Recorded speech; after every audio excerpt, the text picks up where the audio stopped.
If just a few days ago we were still wondering whether Donald Trump would dare to attack Iran with military force, then by this morning everything changed completely.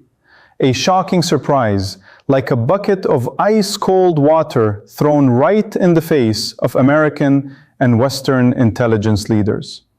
Iran, the country that Western media kept saying was weak, broke, and barely surviving under sanctions, has now officially shown the world something no one wanted to see: nuclear weapons. The whole Middle East region has gone silent, a frightening, confused silence.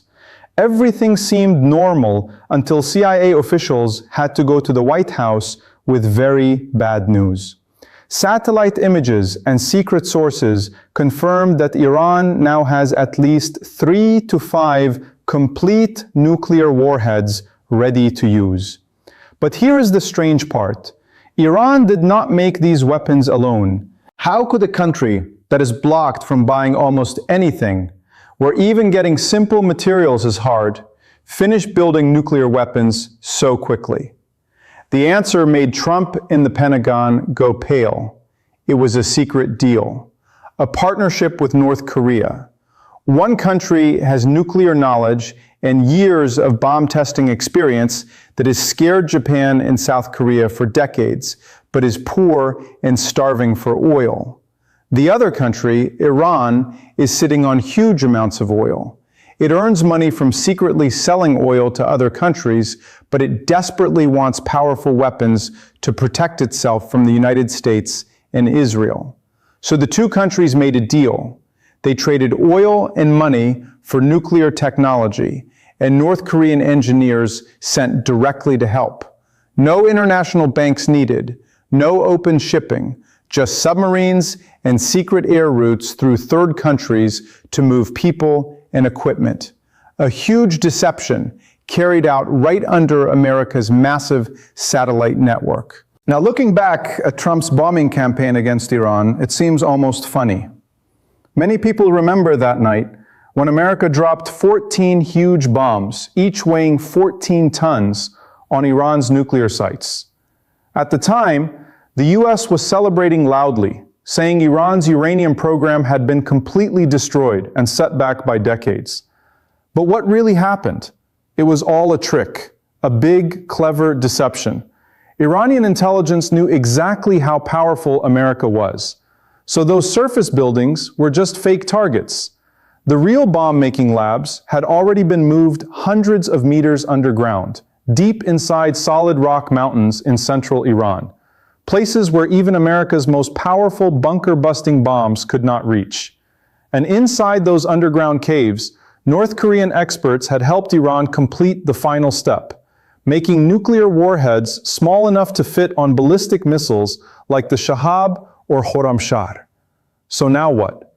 Strike Iran or don't strike? If America does not strike, it basically accepts that Iran is now a nuclear power. America's position in the Middle East collapses. Its promise to protect its allies becomes worthless. But if it does strike, the situation is completely different from before. You are now touching a country with nuclear weapons. That is a different game entirely. If Iran gets angry enough, it cannot reach America directly, but it could fire one warhead at American military bases in the Middle East, or at Israel. And then the whole world shuts down. World War III begins, radiation spreading everywhere. America is now trapped between two impossible choices. The American people are used to comfortable lives. The economy is already struggling. Inflation is high. Telling them now to go to war with a nuclear-armed country is something people will not accept. They will protest and push the government out of power. So the White House these past few days has been speaking very softly,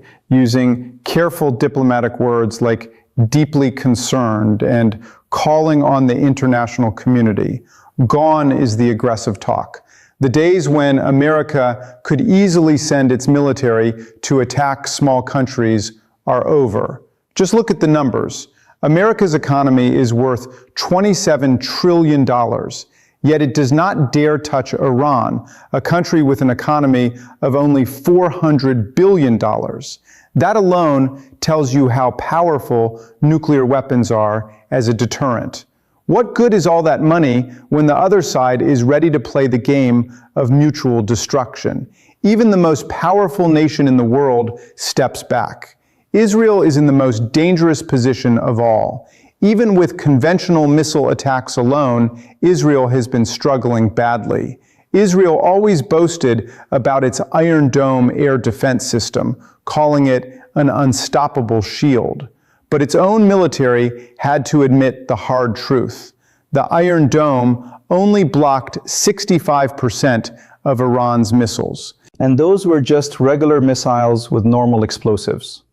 Now think about this. If Iran fires 100 ballistic missiles at Tel Aviv, and just one carries a nuclear warhead and gets through, what happens? Not 65%. Just one getting through is enough to destroy the entire small country of Israel and leave it radioactive forever. Israel is tiny. There is nowhere to hide and no room to move its population or protect key buildings. One nuclear bomb exploding above Tel Aviv is basically the end of that nation. So Israeli generals are now screaming at America, demanding an immediate military strike before Iran activates those warheads. But America does not dare. America has to think about its own people and the whole world. It cannot drag millions of American civilians into the risk of World War III just for Israel's sake. And China? China did not fire a single shot, but its political and economic power just jumped up enormously. Beijing played this perfectly. So the biggest question right now is, where does this all go? Is there any peaceful way out? Honestly, this problem seems unsolvable. Nobody is willing to give in. If America and the West back down, lift the sanctions, and ask Iran to freeze its nuclear program like the old JCPOA deal, the one Trump himself tore up, will Iran agree? Almost certainly not. Iran remembers the lesson of Libya and Ukraine. Both gave up their weapons after signing agreements with the West. Both were later betrayed. Troops were sent in anyway. Iran spent decades suffering under poverty and harsh sanctions to build these weapons. Why would it be foolish enough to destroy them for a few empty promises from America? It will hold on to them no matter what. In the past few days, the Middle East has once again made the whole world hold its breath. After all the bombings, Trump went on television and said clearly, America will pause and give Iran 5 days to think and negotiate. On social media, explosive debates broke out immediately. Critics saw this as weakness and hesitation from a leader losing his touch and his nerve. But supporters of Trump argued the opposite, that this apparent pause is actually calculated strategy, that what looks like weakness is really careful timing. In this way of thinking, major world powers rarely move in straight lines. Public diplomacy, ceasefire windows, and negotiation deadlines are seen as tools inside a bigger plan.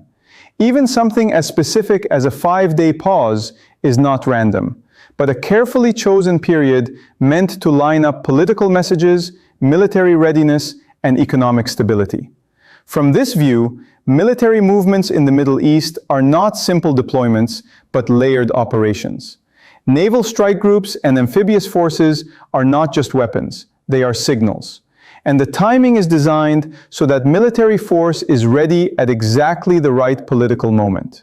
But it is important to be honest. These kinds of claims are mostly guesswork and cannot be confirmed. The Strait of Hormuz sits at the center of all of this. A huge share of the world's oil passes through this narrow waterway. Any military trouble in the region instantly pushes oil prices up, raises shipping costs, and shakes global financial markets. Many analysts give equal weight to the financial side of this crisis as to the military side. Modern American decision-making is tightly connected to market behavior, stock prices, bond yields, and energy costs. Rising oil prices create inflation. Rising bond yields raise borrowing costs across the whole economy. In this thinking, political leaders are deeply afraid of market reactions. Financial stability acts as a brake on military action.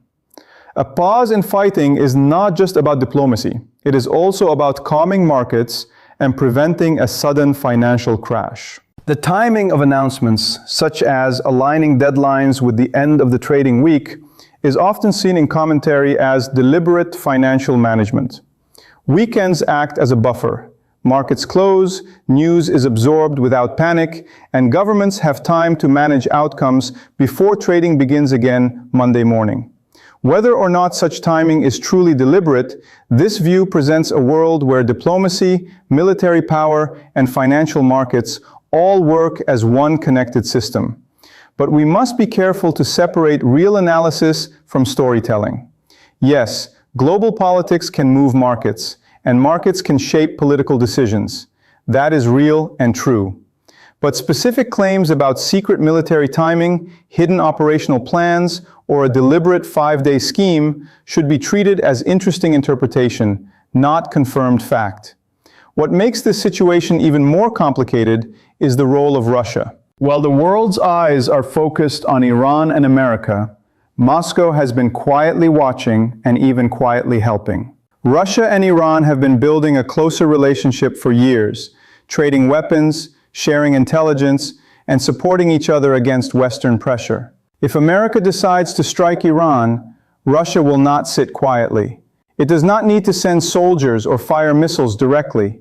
It only needs to provide Iran with better air defense systems, share real-time satellite data, or block any United Nations resolution against Tehran. Russia gains every time America gets stuck in a difficult situation. A weakened America in the Middle East means a stronger Russia in Europe and beyond. So behind the scenes, Moscow is likely whispering to Tehran, "Hold firm, do not negotiate, we are watching your back." Meanwhile, the ordinary people of the Middle East are the ones suffering the most, while powerful countries play their dangerous games. In Lebanon, Gaza, Iraq, and Yemen, millions of people live with the constant fear of bombs and economic collapse. Fuel prices are rising, food is becoming harder to afford, hospitals are running low on medicine.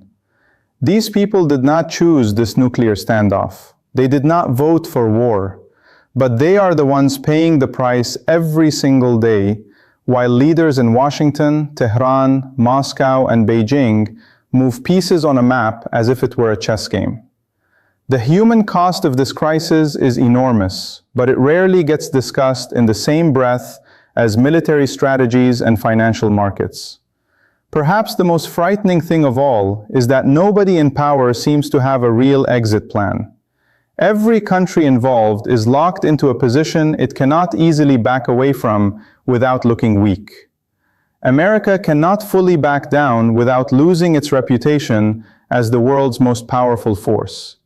Iran cannot give up its weapons without risking the same fate as Libya and Ukraine. Israel cannot stay quiet and do nothing while an enemy armed with nuclear warheads sits nearby. And North Korea, having already received oil and money for its help, has no reason to stop supporting Iran. The world is now in a situation where every move forward leads to more danger, and every step back feels impossible. History has seen moments like this before, and the way those moments ended was rarely peaceful or clean.